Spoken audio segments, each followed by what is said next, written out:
Good morning. We're getting there. Last one in a long week. Today is Friday, December 20th, and this is a Commissioner's Deliberation meeting in two cases, the Piesco Gas Rate Case and the Piesco ERP CEP Delivery Plan. I'd like to start today with the Piesco Gas Rate Case, proceeding number 24AL-0449G. 2 days ago, on Wednesday, December 18th, we had our second deliberation that concluded with two issues potentially open.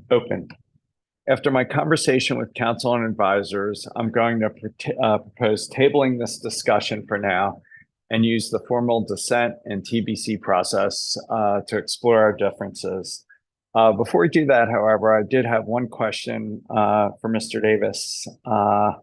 If you're out there, there you are. At the end of our prior deliberation, I asked if it would be possible to include costs associated with the LNG effort in Breckenridge be recovered through the GCA instead of expensing them. Mr. Davis, do you have any guidance, thoughts, alternatives about how we could recover those costs and what our options are? Sure. I'm Ron Davis of the Commission's advisory staff. Well, this is a phase one rate case, and the change in rates, the change in base rates is going to be accomplished or was accomplished by the implementation of what's called a general rate schedule adjustment, or GRSA. And it's possible for cost recovery for an amount to be accomplished temporarily. So the Commission could, instead of using the GCA, it could issue a directive to modify the GRSA downward in the future to reflect the end of cost recovery through base rates at that point. So, for instance, the costs that began to be recovered in November when the compliance tariff took effect could have an expiration date, and it would be required to be refiled after a period to reflect a reduction in that level to signify the termination of costs such as the annual expense on LNG. Well, thanks for turning my musings into a somewhat more coherent strategy. So appreciate that, Mr. Davis. So unless you guys have anything else, I just request that we go through the TBC process and take it from there. Would that work for you, Commissioner Plant? Yeah, that works for me. And before we get started, I just wanted to say congratulations on the reappointment this morning. The news was released this morning, so congratulations. And I think that plan works great for me.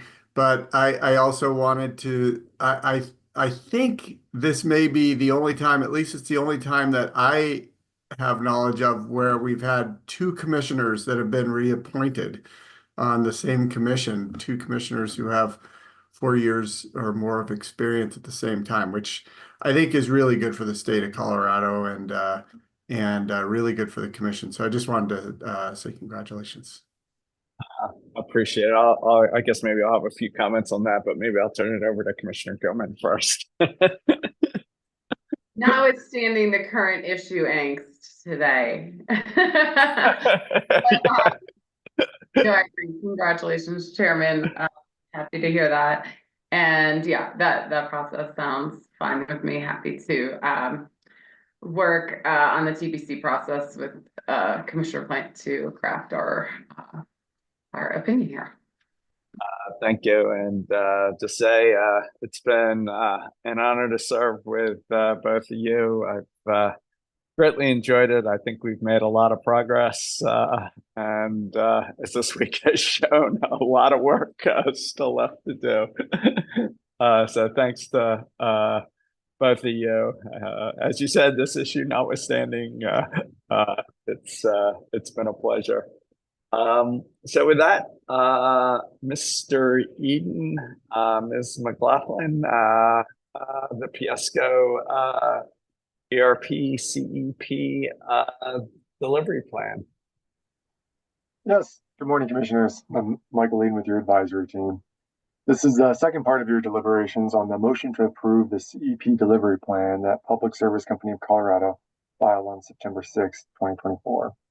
At the December 16th Commissioners' Deliberation Meeting, or CDM, the Commission deliberated on Component 1 of the CEP delivery motion, which primarily dealt with establishing a price relief mechanism for renewable projects. Today, I'll be presenting Components 2 and 3, which address the thermal resources contemplated in the resource portfolio and a proposal to increase demand response for DR capacity. Given that I've already summarized the background for the CEP delivery motion at the earlier CDM, I'll just jump to the various decision points. The first two issues are cleanup from Component 1.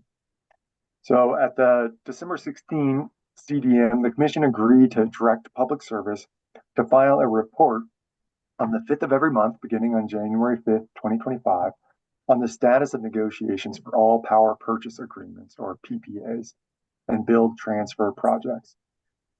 It's likely, however, that the company will designate these negotiation reports as highly confidential.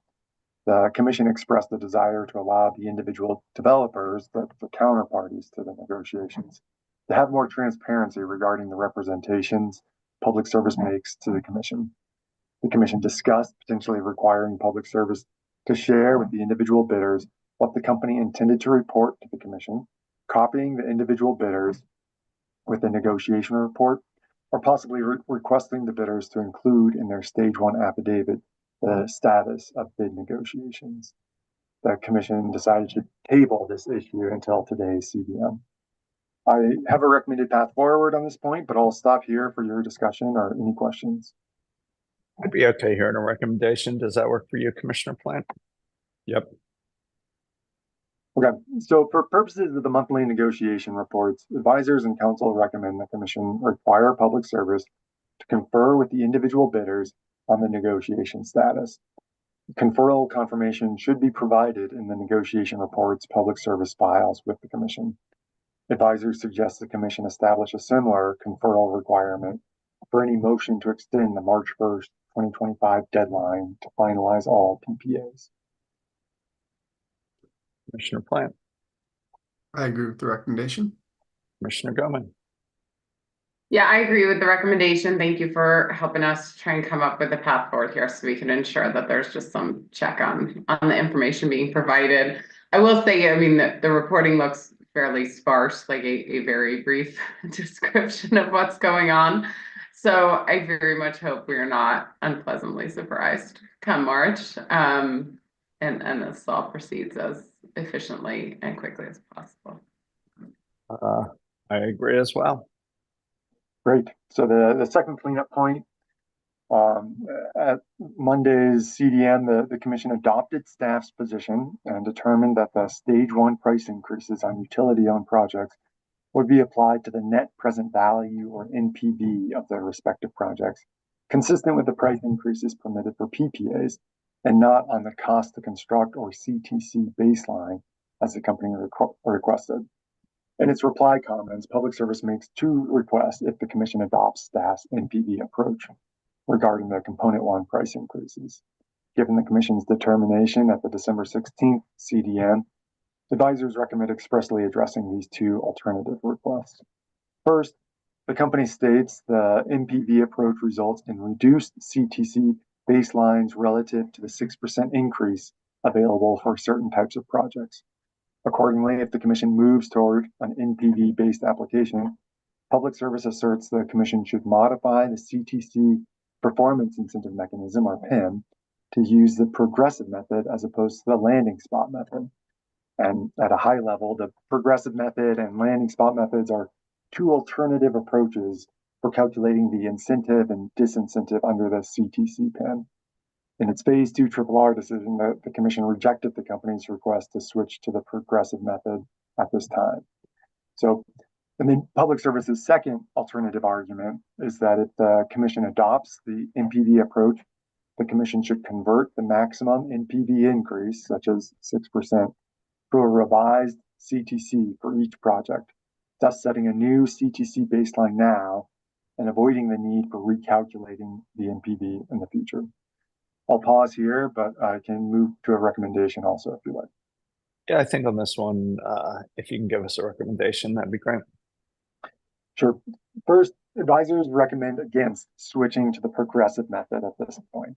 In the phase 2 RRR decision, the commission rejected the company's request to switch to the progressive method on the basis that doing so would significantly reduce the level of potential incentives and disincentives under the CTC PIM. In its CEP delivery motion filing, the company does not address this shortcoming with the progressive method. Consistent with the commission's phase 2 RRR decision, and the CPCN proceedings, Public Service may request to implement the progressive method in such a way that is supported and roughly maintains the overall amount of incentives and disincentives. Then, as for the company's second request to convert the NPV increase to a revised CTC baseline, advisors recommend deferring this issue to the respective CPCN proceedings, where the commission and parties can evaluate the actual reasons behind the company's price increases and the appropriate amount of price relief. The company's suggestion may be reasonable, but it's unnecessary and premature to rule on the proposal at this time. Seems reasonable to me. Commissioner Plant, curious to see what you think. Yep, I agree. Commissioner Gutman. I also agree. As do I. Issue 3. All right, thank you. So now that we're through the cleanup up from component 1, I'll start addressing the various thermal issues, starting with the appropriate replacement for bid 235. Bid 235 was a 219 megawatt new build PPA gas resource that was part of the approved resource portfolio. However, this resource is no longer available. Public Service maintains that to replace bid 235, the company should convert bid 997, a 200 megawatt utility owned CT, to bid 1000, which is two 200 megawatt CTs, both of which are utility owned. Public Service argues that bid 1000 is necessary to replace bid 235, even if the commission also approves the extension of the Plains End PPA, which is an existing 219 megawatt PPA unit. Western Resource Advocates, or WRA, and the Colorado Energy Office, or CEO, argue the extension of the Plains End PPA should serve as a replacement for bid 235. WRA, in particular, raises significant concerns about the company's thermal proposals. It notes that due to the nature of the CEP motion and the associated procedural schedule, the commission and parties are unable to effectively investigate the company's claims regarding resource adequacy. Staff is more deferential to the company's obligation to ensure reliability, but also suggests the Plains End extension could be the replacement for bid 235. In its statement of position, or SOP, staff states that the commission must decide whether the company justifiably seeks an additional 200 megawatts of thermal capacity. Staff goes on to opine that if the commission determines that the company has not provided sufficient support for its reliability concerns, the commission has two options. First, the commission could retain the two thermal projects currently in the approved portfolio, bid numbers 989 and 997, and simply add Plains End. The second option would be to replace both bid 989 and 997 with bid 1000, as well as Plains End. Staff prefers the second option, given that bid 1000 appears to be less expensive than bid 989. In its reply, Public Service asserts that using the Plains End PPA extension as the replacement for bid 235 is untenable. Public Service first argues that replacing a new build thermal asset with the existing Plains End unit does not work from a reliability perspective. The company asserts the commission has already approved the need to build 3 new CTs in addition to bid 11. Second, Public Service states that foregoing new thermal capacity now is not an option given the anticipated resource needs. On this last point, the company states it is confident of substantial needs for new generation above and beyond anything it has seen in Colorado. I'll pause here for your discussion or any questions, and I also have a recommendation if you would like. Yeah, I'm just one question. Is 989 locationally equivalent to bid 1000? Or we don't know on this record? They are both located north of the Denver metro area, but still fairly close to Denver. I would say that bid 989 is closer geographically to Denver than bid 1000 or bid 997 is. But beyond that, I'm not sure from this record if we can tell the exact impacts of the switching locations. I don't know. I probably wouldn't approve or deny. The presumption of prudence, as this record seems a little limited, but really curious to hear your thoughts, Commissioner Plant. Where are you coming from? Yeah, well, I mean, I guess there's a few different issues here, right? There's the additional 200 megawatts, which I don't support planning to that capacity. I think that's something that is going to be taken up in the next ERP, in the JTS ERP, and it wasn't supported by the phase two estimates.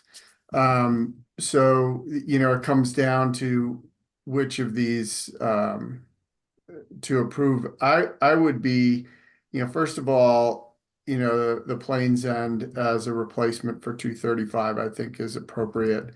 I'd also point out that we didn't even know about Plains End. At least I mean, I never heard it come up as an option. I mean, it's a PPA that's been in place for many, many years.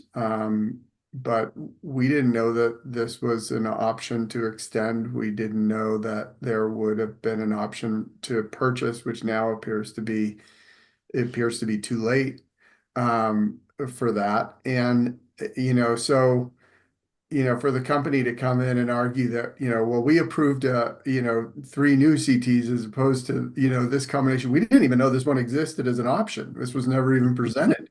So, I mean, that's kind of ridiculous. So I think that, to your point, Mr. Chairman, I mean, we've got, whether to do Plains End 989, 997, 11 we'll talk about in the future later on with your proposal. But I'm somewhat agnostic to whether we do 989, 997 and Plains End or Plains End and bid 1000.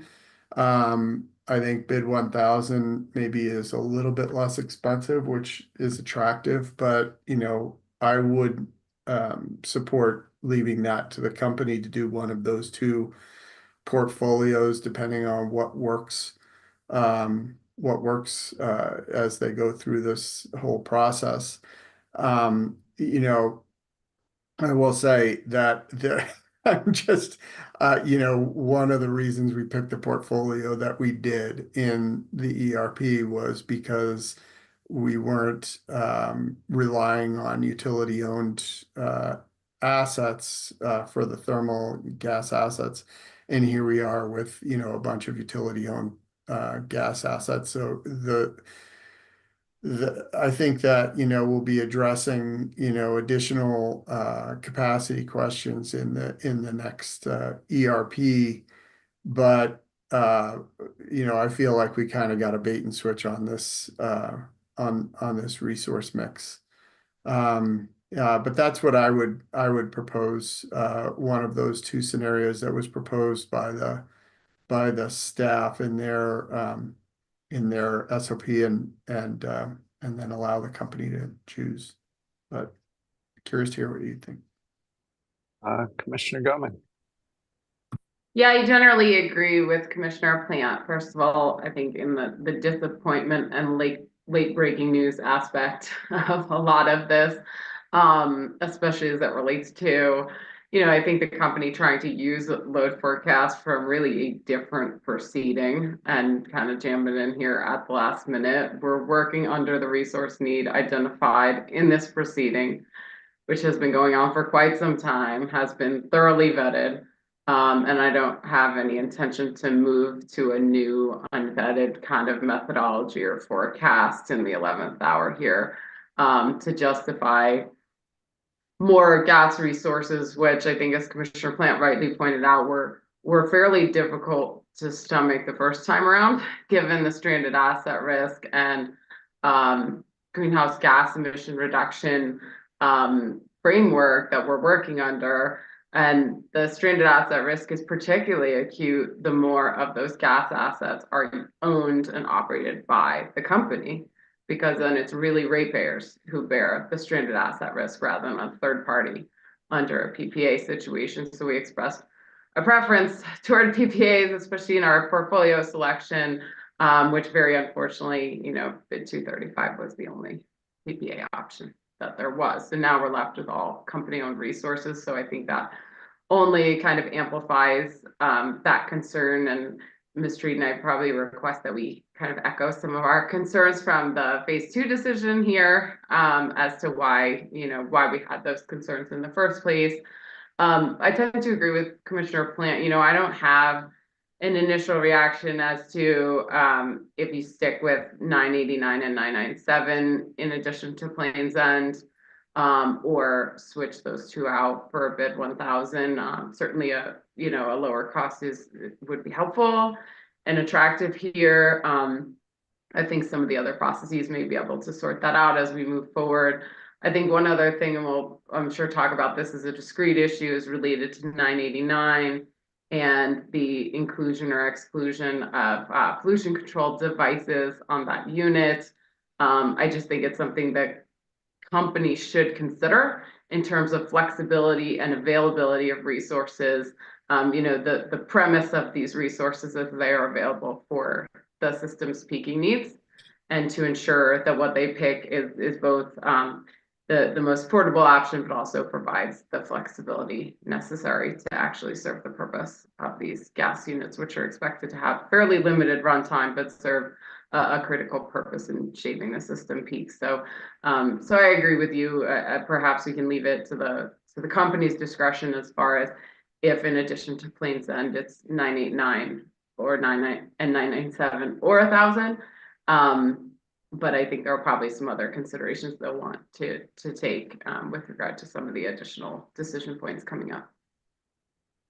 Mr. Eden, what would happen next? Would we have CPCN filings for each of these three projects? 1,989.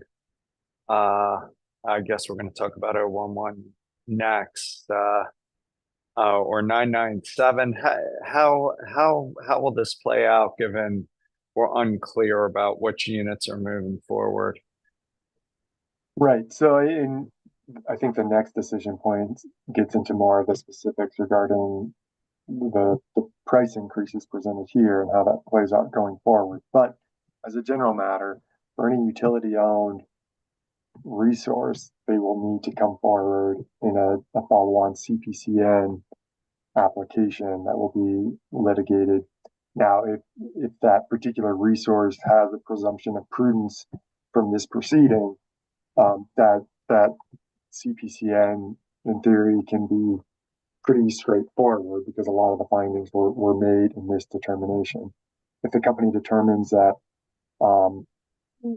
in addition to the options that staff has presented, it needs the 200 additional megawatts of thermal resources, but it does not have that presumption of prudence from this proceeding, then it could still come forward in a CPCN proceeding and argue that it needs the resources and that the resources cannot be acquired in a typical ERP proceeding, and it would have the full presumption to make the necessary findings in that proceeding. All right, and can we put some language, if it's all right with my colleagues, language in the order requesting that they keep moving forward with the air quality permitting. So these projects, at least from a development and permitting perspective, are ready if they're needed. Any comments on that idea, Mr. Eden? I think we've been asking for that for years. In terms of encouraging the company to continue moving forward with the development of the thermal assets. Yeah. I think that's that would be reasonable to encourage the company to take actions that it thinks it needs to take to ensure that these resources can come online when they need to come online. Commissioner Plant, any concern with adding some language along those lines? No, I think that sounds good. Commissioner Gomez? No, I think that works. I don't have probably a great concept of what exactly is involved in that process, but I think kind of generally, as I understand it, the concept is to ensure that they're moving forward with kind of the base reasonable processes to ensure that any of these remain viable. And I certainly support that as a concept. Issue number 4, Mr. Eden. Thank you. So as part of the CEP delivery motion, Public Service seeks the ERP presumption of prudence per Rule 3617 subpart D that moving forward with the thermal units at the new revised cost levels is prudent. In addition, Public Service asks that the baseline for the cost to construct them be adjusted upward to match the new cost estimates. In its reply comments, the company continues to argue that applying the presumption of prudence to the updated cost for bid 989, bid 1000, and bid 11 is appropriate. The company reasons that it has presented updated pricing with more detail and background than is typically provided in a phase 2 process. And this is an ERP where Rule 3617 subpart D applies to projects receiving approval. And just for the benefit of the listening public, that the cost to construct PIM was established in the Commission's phase 2 decision, and among other things, disincentivizes Public Service from building utility-owned projects at a higher cost than what was anticipated in the phase 2 decision. I'm going to gloss over a bunch of nuances here, but in general, if the construction costs increase by more than 5%, then a portion of the cost overruns would be borne by the company instead of being passed on to ratepayers. As I discussed, one of the things the company seeks in this CEP delivery motion is to adjust the baseline of the cost to construct PIM so that it is less likely the company will earn a disincentive under the PIM. And then several of the interveners disagree with the company's request regarding the proposed price increases of the thermal units. For instance, staff recommends that the Commission not grant the company specific price relief here, arguing there is simply not enough time and information to ascertain whether the requested relief is reasonable. Staff's strong preference would be for the company to present its financial analysis in the CPCN proceedings to appropriately allow parties time to examine the company's estimates, change circumstances, financial accounting, etc. Staff argues the CPCN proceedings could appropriately reestablish the individual cost to construct baselines. In its SOP, staff argues that the Commission must insist upon properly vetting the significantly increased cost projections and reiterates its primary recommendation to do so in follow-on CPCN proceedings. CEO similarly argues there is no detailed information demonstrating which costs have increased, by how much, and why. Thus, CEO asserts the Commission cannot reasonably determine if the new baseline costs are reasonable and that more information should be provided in the CPCN proceedings. Interwest recommends that the Commission require Public Service to treat all projects equally in the CEP delivery plan, including thermal generation and renewable generation. The Utility Consumer Advocate, or UCA, and the Colorado Energy Consumers, or CEC, argue the Commission should retain the project-specific CTC PIMs here with no adjustment to the baseline. So on this issue, the primary question is whether the Commission wants, at this time, to grant a presumption of prudence, the revised cost levels, and adjust the cost to construct PIMs. I have a recommendation, but I'll pause first for your discussion or questions. Commissioner Plant, would you like to hear the recommendation, or you want to share some thoughts? Yeah, I think the recommendation would be good. Mr. Reedy. Sure. Advisors agree with staff and CEO that before the Commission decides that the incremental costs are entitled to a presumption of prudence or warrant adjusting the CTC baseline, the requested cost increase should be examined in follow-on CPCN proceedings. Advisors find unpersuasive the company's arguments that it has presented updated pricing with more detail and background than is typically provided in a phase 2 process. On the other hand, Advisors disagree with the suggestions from Interwest that thermal resources should be treated the same as renewables. Capping the price relief at 6%, for example, may not be sufficient to allow public service to move forward with these units, which are important for reliability. We similarly disagree with CEC and UCA suggestions to decide in this proceeding that no adjustments to the CTC baselines are warranted. Public service should be allowed to show in the follow-on CPC and proceedings that the incremental cost increases are extraordinary conditions under the CTC PIM and warrant a presumption of prudence. If the commission agrees with this recommendation, then I also have a recommendation, or I also recommend that the commission address the company's 3 requested findings, but I can present that after you vote. Commissioner Plant, I agree with the recommendation. Commissioner Gomez. Yeah, thanks. I also agree with your recommendation, Mr. Eden. I think the record is far too thin here to look, especially at significant cost increases on these resources. And we have entire proceedings already planned coming up, in which this could clearly be examined there with a proper record. So certainly agree with you as well as with the interveners arguing to bring this to CPCN.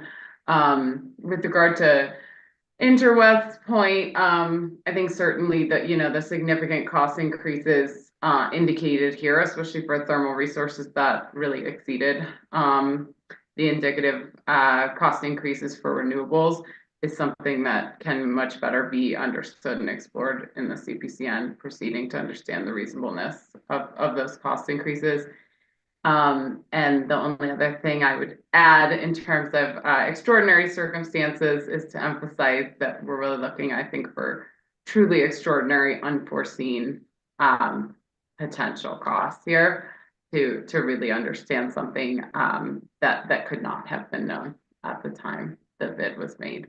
So I agree with your recommendation.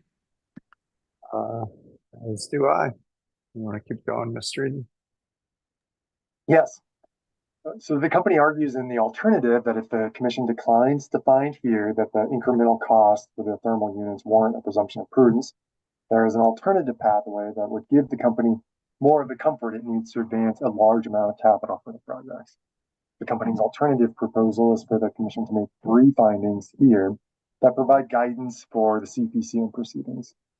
I won't repeat the findings verbatim here, but they generally address whether prudently incurred costs are eligible for recovery and whether the cost to construct PIM baseline can be modified in the CPCN proceedings if the company establishes that the market dynamics set forth in the CEP delivery motion cause the cost increases. When asked about these findings during the hearing, the company indicated that the thermal units would retain the presumption of prudence as their as-bid amounts, but the commission would be recognizing here that the market dynamics presented in the CEP delivery motion are appropriate criteria to be considered as extraordinary circumstances within the CPCN process. I have a recommendation if you'd like, but I'll pause first for your direction. If you can give your recommendation, that'd be great. Advisors largely agree with the company's alternative proposal. The thermal projects that have earned a presumption of prudence in this proceeding should advance to the CPCNs with this presumption of prudence intact as to the project's as-bid amounts. In the CPCN proceedings, the company can present additional evidence of the cost increases specific to each individual thermal bid, and the commission could determine that such incremental costs constitute extraordinary circumstances. Such a finding in the CPCN proceedings would adjust both the CTC baseline and the level of costs that carry a presumption of prudence. Thus, advisors recommend that the commission make the company's 3 requested findings with certain modifications. Specifically, the findings should be modified to clarify that while prudently incurred costs will be eligible for recovery, this does not impact the application of a disincentive under the PIM. Further, the market dynamics described in the CEP delivery filings may constitute extraordinary circumstances as determined in the CPCN proceedings. Commissioner Plant, I agree. Commissioner Gomez, I also agree. as do I. Thank you. So the next issue relates to proposed modification to bid 989. And you've already brought this up in an earlier decision point, but as you know, bid 989 is a 200 megawatt utility owned CT that was included in the approved alternative portfolio. Bid 989 is one of the thermal projects for which Public Service now seeks price flexibility. As initially submitted, bid 989 included a selective catalytic reduction or SCR system, which the company assumed would be necessary to meet environmental permitting requirements. After further examination of the permitting requirements, the projected capacity factor, and operating characteristics, Public Service now asserts that the SCR is unnecessary and the unit can be permitted and operated without it. The company states that removal of the SCR will result in cost savings and operational benefits. The company acknowledges that removing the SCR will decrease the unit's capacity factor, but Public Service anticipates that the decreased capacity factor will still be above what the company needs for the unit. In its SOP, the company clarifies that it is not requesting the Commission approve anything related to the permitting of the unit. Neither is the company asking the Commission to approve the operational characteristics for bid 989. Instead, the company simply requests the Commission acknowledge that moving forward without the SCR is permissible, even though this would be different than the as-bid configuration. Staff argues the Commission should proceed with caution regarding the removal of the SCR device. Staff notes that the company's phase 2 modeling and bid assumed that an SCR would be installed for this unit. Staff is particularly concerned about the company's representations regarding the capacity factor at which the unit can operate without the SCR. Staff argues the Commission should find a way forward in which it can quickly vet the company's cost reduction plans, as well as to verify potential operational concerns associated with removing the SCR. To do this, staff suggests the Commission direct parties to address the removal of the SCR as part of an operational PIM proceeding. I'll stop here for your discussion, or I can proceed to a recommendation if you like. Yeah, if you can get to your recommendation, that'd be great. Advisors recommend the Commission grant the company's clarified request in its SOP and acknowledge that moving forward with the SCR is permissible, even though doing so is different than the as-bid configuration. Public Service has put forth evidence that removing the SCR will save ratepayers considerable money without interfering in the planned operations of the unit. The Colorado Department of Public Health and Environment is tasked with determining the exact impacts that removing the SCR will have on the unit's air permit. Advisors simply recommend directing Public Service to address the SCR issue in the follow-on CPCN proceeding, and particularly the permissible capacity factor of the unit. In the event the resulting capacity factor is so low that it interferes with the company's planned operations of the unit, then the Commission may investigate whether the full cost of the incremental replacement power has been prudently incurred. Commissioner Plant. Yeah, I mean, I look forward to hearing your guys' ideas on this. I think that they indicated that if the unit was being used over 12% of the time, then it would be required to have an SCR. And I think the estimates are that we would use the unit 5% or less. And so it seems like right now it's not justified to have that in the plan. But, you know, I mean, a lot of this might change in the future as we get to, you know, part of a regional market. If they start selling into a regional market, it's going to operate more frequently. And in that case, you know, obviously it's going to need the SCR, but I don't think that those costs should fall on the Colorado ratepayers. So I think that the recommendation to sort of move ahead with the current plan to take it out and have CDPHE, you know, verify that it's not needed is appropriate. But I am concerned about future use in a larger market and whether or not we exceed that threshold. Commissioner Goman.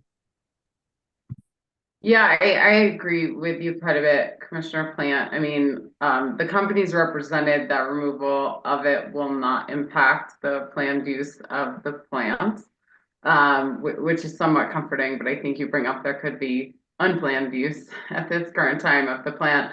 And this could really restrict the ability of the company to operate that plant in a way that is more economically efficient and helpful for ratepayers who are paying for it, which is a bit of a concern. But I'm okay with going with the recommendation at this point, and I think this is an issue that could be explored more in the CPCN, including if there's any need for a performance mechanism to track the availability of this plant, both from a technical and a regulatory standpoint, in order to serve its intended purpose. You know, this is a plant with a very narrow purpose to help hit and provide power right when the system is peaking. And to the extent it is not available for some reason that was able to be mitigated to serve that purpose, that would be a significant concern to me in terms of cost recovery and the actual economic benefit of the plant itself. So I think in the CPCN, it's something we could explore if we need to ensure that we have a way moving forward to ensure that those representations are accurate and don't cause any harm to ratepayers going forward. Yeah, I agree with both of you. And in addition to the potential of changing regional markets, also, it seems like there's a lot of uncertainty with what's going on the demand side with beneficial electrification, large new data center loads. So I think the CPCN is the right place to take a harder look at that. Back to you, Mr. Eden. Okay, thank you. Going now to Mainspring. Bid 11, which is Mainspring, is a 50 megawatt Section 123 thermal resource in Alamosa. The project is being developed and built by Mainspring, but Public Service will purchase, own, and operate the unit. According to Mainspring, the unit will use a linear generator technology that can switch between various gaseous fuels, including natural gas, hydrogen, and propane. The linear generator uses a low temperature reaction without a spark or flame, which results in near zero emissions of nitrogen oxides. As with the other thermal units in the approved portfolio, Public Service now seeks to move forward with bid 11 at an increased price. Public Service states that the alternative, life extensions of the existing units at Alamosa, is not preferable given that they leave the same location-specific capacity hole after 2030. In its SOP, staff asserts the Commission should not consider dropping bid 11. Staff recommends the Commission vet the projected cost increases in the CPCN proceeding like the other thermal units. Mainspring generally supports Public Service's CEP delivery plan. While Mainspring prefers approving the requested price increase now, it states it could also support deferral to the CPCN proceeding if the Commission adopts the company's three proposed findings that we discussed earlier. Mainspring argues that the project will not unreasonably shift risk to ratepayers, and that the build transfer agreement can be evaluated in the CPCN. Mainspring also asserts it has the necessary experience deploying its linear generator. In addition, Mainspring argues that advancing bid 11 is the best available option to meet the needs of the San Luis Valley, and that replacing bid 11 with an option that was not competitively bid but undermined the entire phase 2 process and could impede future competitive solicitations. Mainspring states it has made substantial investments in the project that will not be recoverable if the Commission ultimately does not approve Public Service's acquisition of bid 11. UCA recommends the Commission reject bid 11. UCA asserts the life of the Mainspring generators is unknown given that Mainspring's first commercial units were deployed in 2020. UCA also points to hearing questions that show Mainspring only has about 20 megawatts of projects in the field. UCA goes on to assert that the price of bid 11 is excessive and not competitive with other projects. As an alternative, UCA recommends the Commission approve extending the life of the existing Alamosa CTs as a bridge to the Just Transition Solicitation, or JTS. And then on this topic, I'll quickly note that at the December 16th CDM, Chair Blank raised concerns with the current price and size of the project.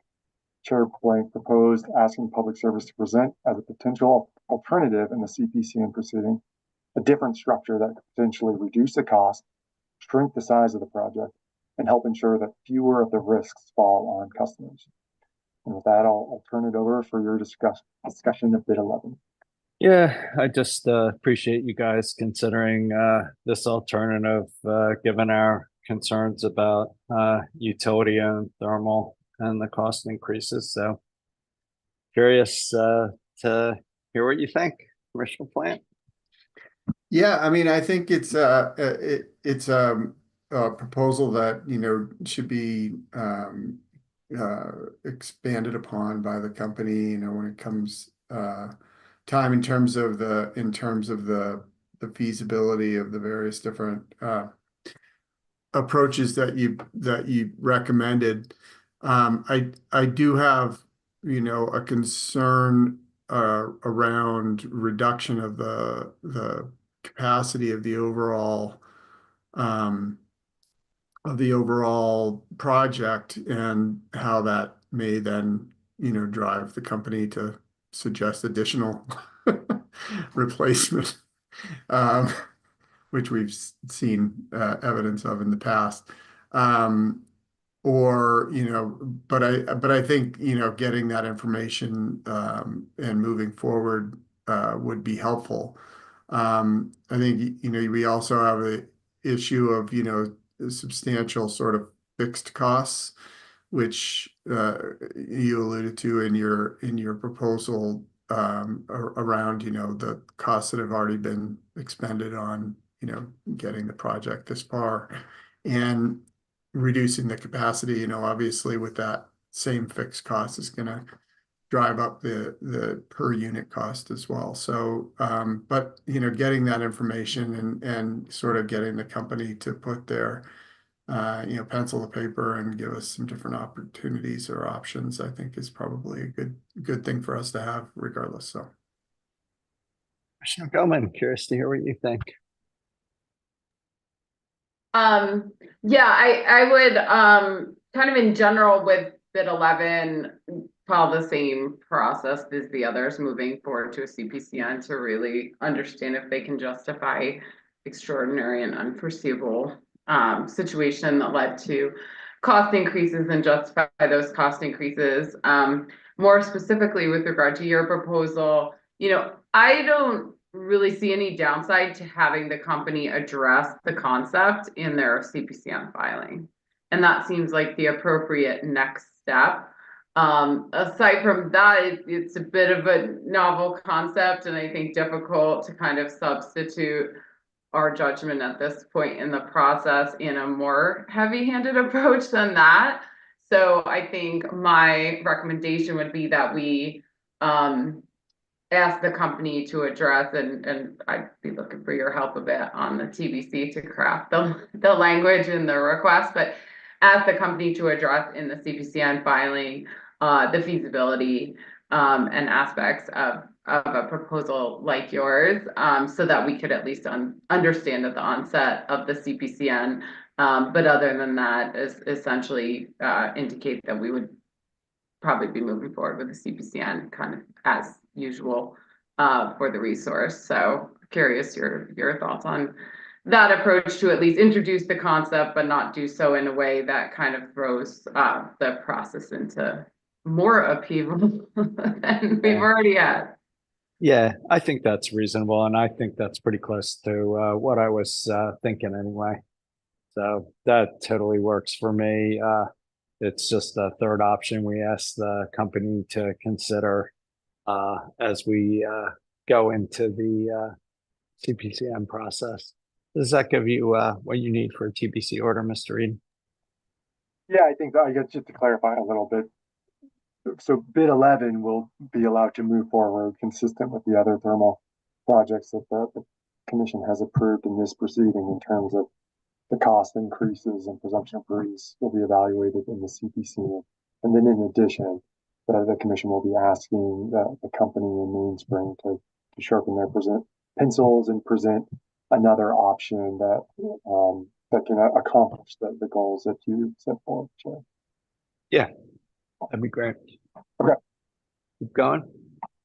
Yes. So in the CEP delivery motion, the company states that its preferred approach is to extend the Plains End PPA. And as I discussed earlier, the Plains End PPA is an existing 220 megawatt gas unit.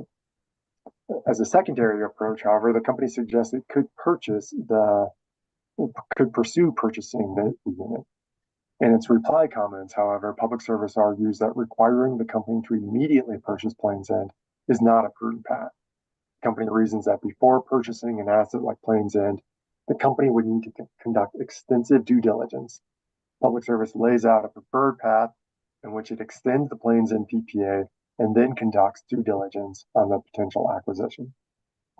If the company's preferred approach is approved, the company proposes to report annually, beginning in March of 2025, on the status of a potential acquisition of Plains End. In their answer testimony, staff and UCA initially both argued that the commission direct Public Service to purchase Plains End, arguing that purchasing the unit provides substantial cost advantages.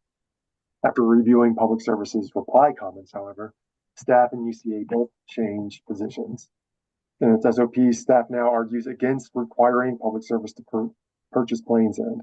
Staff instead recommends the commission adopt the company's preferred approach, in which it extends the PPA.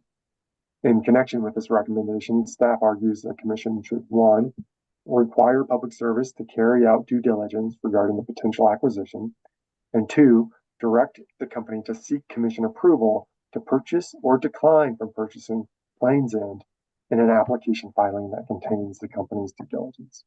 UCA similarly recommends that Public Service extend the PPA and perform due diligence on the condition of the plant and the cost for the company to operate it. I'll pause here unless you would like to hear a recommendation. I think a recommendation would be helpful here. Sure. Advisors agree with Public Service, staff, and UCA that the commission should approve the company's preferred approach of extending the Plains End PPA and then conducting due diligence into a potential acquisition. In addition, staff recommend adopting staff's additional proposals to 1, require Public Service to carry out due diligence, and 2, direct the company to seek commission approval to purchase or decline from purchasing Plains End. Advisors similarly recommend adopting the company's proposal to report annually on the status of a potential acquisition of Plains End. And then finally, while we agree with the company's preferred approach, it is frustrating that Public Service waited until September of 2024 to seek regulatory approval regarding the Plains End. If the company would have brought Plains End to the commission earlier, there might have been additional options for cost savings. While the company's preferred approach appears to be the only prudent presented option moving forward, stakeholders should be able to argue in a subsequent proceeding whether Public Service fails to demonstrate its decision to delay seeking regulatory approval regarding Plains End were prudent. Commissioner Plant, I agree with the recommendation.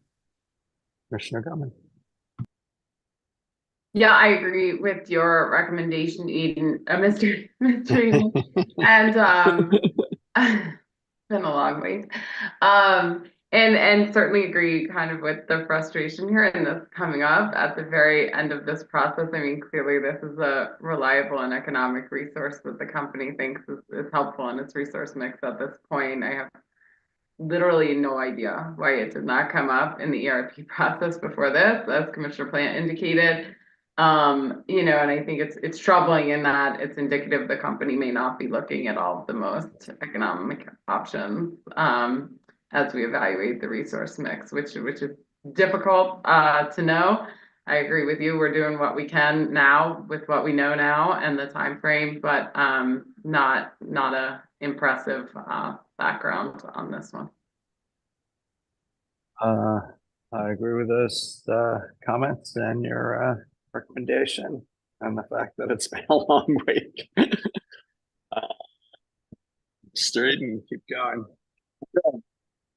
In its response testimony, UCA puts forth an alternative thermal proposal that includes Bid 1000, but then adds another 2 CTs to an existing gas-fired generator station.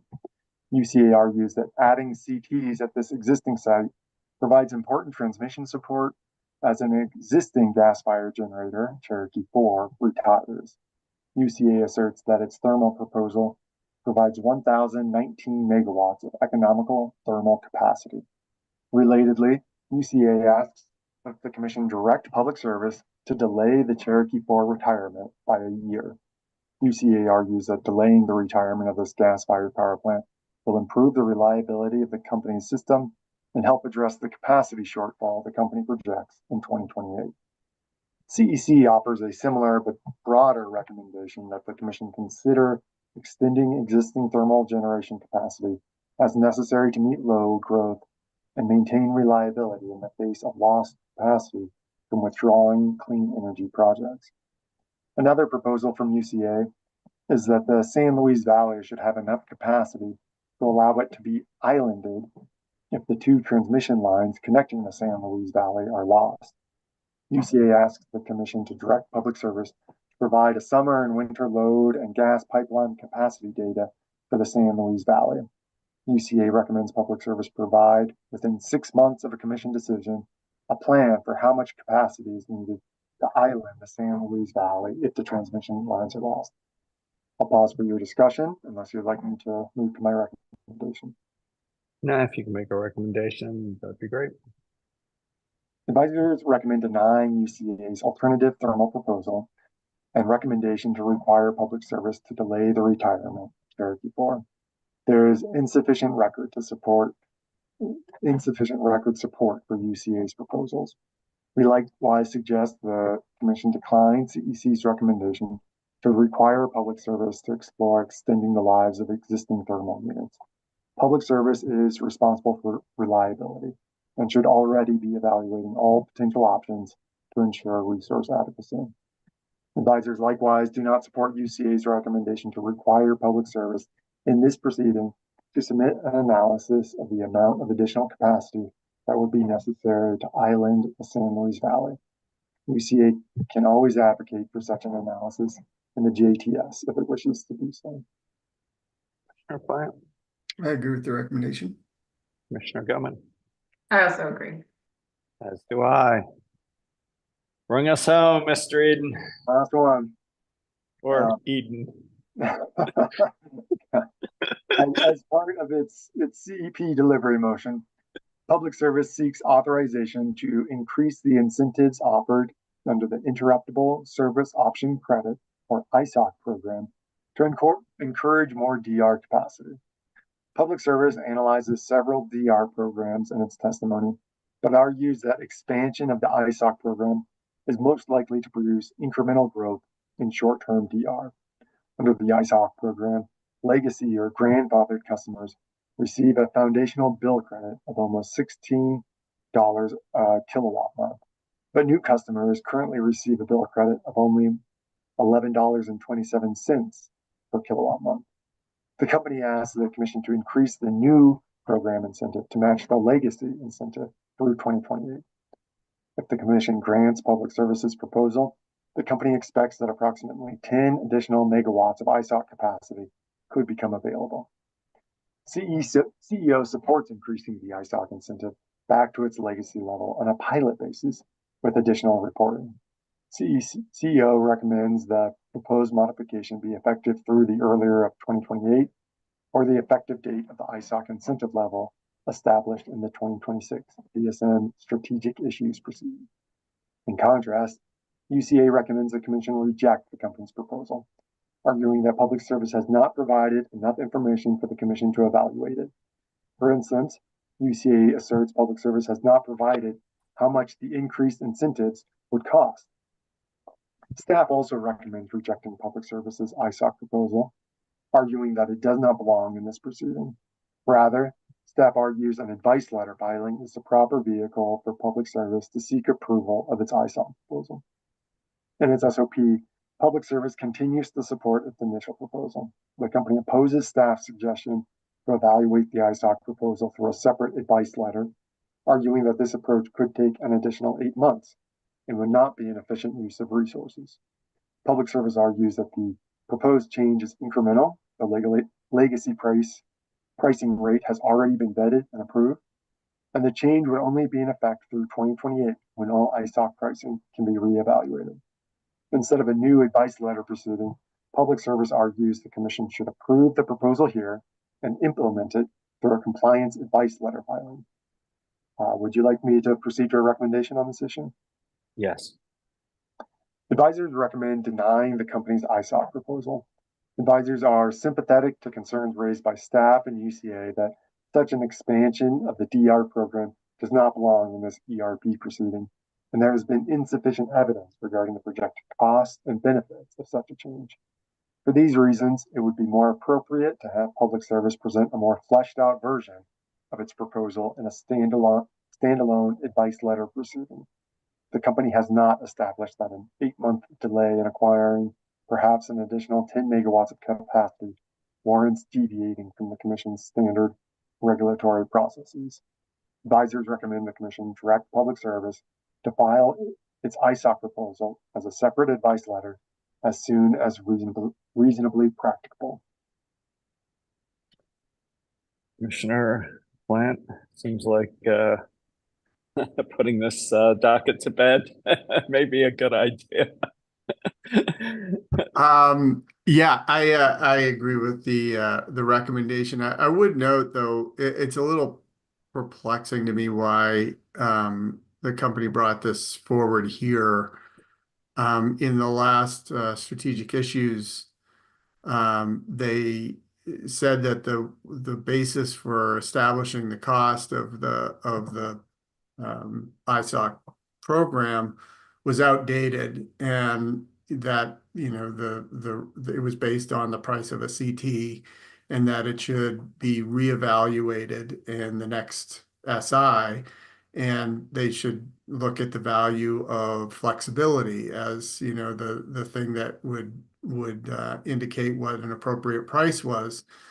And now they've come back and said, well, let's go back to the old price, which was based on the price of a CT, without having any evaluation of the value of the flexibility that the DR provides, and doing it not through the process that they said they wanted to do it last time. I mean, they said that it should be reevaluated in the next SI. So I'm a little perplexed at why the company is sort of flip-flopping around on this, but I would agree with the staff recommendation. Commissioner Gilman.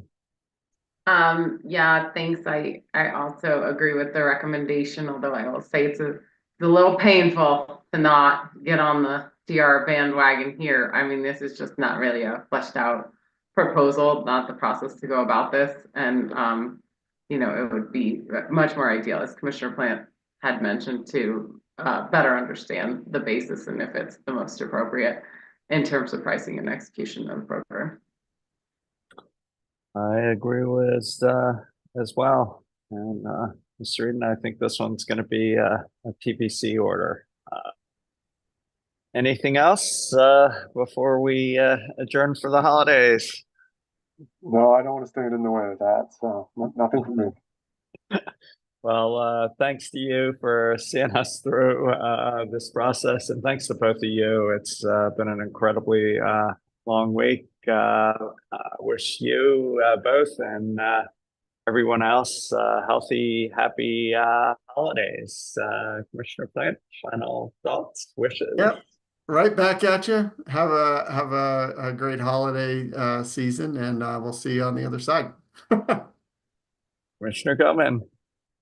Same. Happy holidays to everyone. Hope everyone gets a little break if possible, and really appreciate the help of all the our staff, our advisors, attorneys this week. It's been everyone's sitting in front of the camera, but it's been a pretty intense whole month for everyone. So and appreciate they have more work to do now in helping prepare these decisions. So, drafted the orders.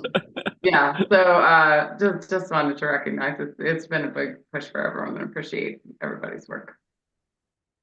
Amen. I just echo that. With that, we're adjourned, and happy holidays, everyone.